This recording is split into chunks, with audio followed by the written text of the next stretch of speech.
Daryl, thank you for joining us today. Welcome, everyone. Today we're with Daryl Murphy. Daryl grew up in Sandusky, graduated from Sandusky High School in 1979, and he's a U.S. Air Force veteran. He's a longstanding community advocate, and he's previously served on Sandusky's Community Relations Commission. He was the former vice president of the Sandusky chapter of the NAACP, and today he's the president of the NAACP in Sandusky. He's advocating for college education, career readiness, diversity in the workplace, and community involvement. Daryl, thank you so much for joining us here today. Great to be with you, Joe. How are you today? I'm doing great. I'm really looking forward to learning a little bit more about the work that you're doing in Sandusky. So can you tell me how you got interested in the NAACP and what prompted you to be a part of it? Well, first of all, I love history. And in studying my history, and some of the history was not taught in our local school system, but looking at our Black history, that brought me to the NAACP. And NAACP has been so instrumental in accomplishing things for all Americans, not just Black Americans, but for all Americans. It makes America live up to its true creed and to hold the Constitution like it should be held, with liberty and justice for all. The NAACP, I was interested in the Sandusky chapter because I've always known some of the past presidents, members of the NAACP, my local churches. They were always participating in the NAACP, so it was just a good fit for me. What are some of the important things that you're doing in your community right now? Well, right now, I mean, we're in like a dual pandemic right now, you know, with the COVID-19.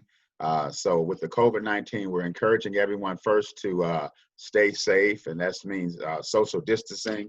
The wearing of masks is very important. Getting your COVID-19 test as well as your antibody testing to know who is infected with COVID-19 and who might have had it before.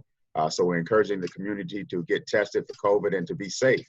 And also we're dealing with the police and the social unrest due to the nature of the police misconduct that's been happening, not only in areas outside of Sandusky, but something that happened even near Sandusky here in Sturgeon Bay.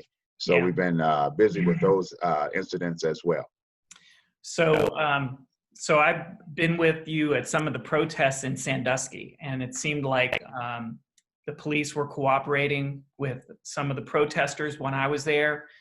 Seemed like there's at least collegial relationships in Sandusky, but could you tell us a little bit about what happened in Sturgeon Bay? Well, you know, we did, when the incident first happened, I believe it was on a Saturday night, and Sunday I got a call from one of our NAACP members who he had received a call that night from some people that were involved in the incident, and they wanted the NAACP to kind of look into the matter. So we were doing a little bit of investigating, and we talked to the county prosecutor. That was the Ottawa County prosecutor, Mr. Van Burton, I believe his name is. And we were able to get the police report. We were able to get the video of the police cams, what actually happened that night. And it was very troubling, very troubling. The individuals are from Sandusky. They were over Sturgeon Bay. They were riding in a golf cart. It was really troubling that the police already had some people already pulled over who happened to be white. They left the people in the golf cart because they had too many in the golf cart. And I guess they stopped the Sanduskians because they had too many in the golf cart.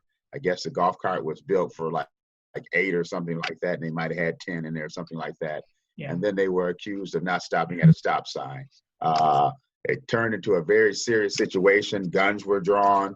Lucky that the Sandusky remained calm and kept their hands up, and luckily nobody was shot. But it was a very troubling incident. But I'm just fortunately that no lives were lost. Yeah, that's over a golf cart.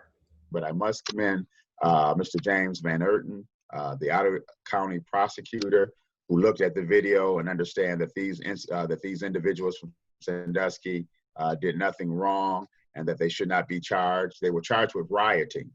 And that happens so often in our communities when 2 or 3 Black people get together, not necessarily 2 or 3, but when a group of Black people get together, they all want the police sometimes want to charge them with rioting. Well, and that, that brings us to several issues with the criminal justice system. I think at a lot of different levels, there's inequitable outcomes. So differing levels of policing in African-American communities, different charges for the same offense, Yes. different sentences for the same charges when there are the same charges. So it's, I think the protests around Black Lives Matter and addressing these issues with police violence has opened up the eyes of a lot of Americans to the system, which has been in place for a long time here in America. How long has there been a Sandusky chapter of NAACP, and how long has there been? Well, 1948. 1948, the first president here in Sandusky, Ohio, was Mr. James Orr in 1948. So ever since 1948, we've been compliant, and we've been a local chapter here in Sandusky, and we're just proud of that heritage. I know you're doing a lot of work with Get Out the Vote. I know you're urging your members to vote. Are you doing any work in your community right now to encourage people to vote and register to vote? Yes, what we're doing right now, and this is a national agenda, and it's going to go out across all of the United States, and our Ohio State President, Mr. Tom Roberts. And what we're going to be doing, we're going to be having like a phone bank. So we're getting individuals to volunteer. A lot of people are at home right now. A lot of people, has to social distance, so they're not, out and about. So they have time. So what we're going to implore them to do is just make maybe like 100 calls a day.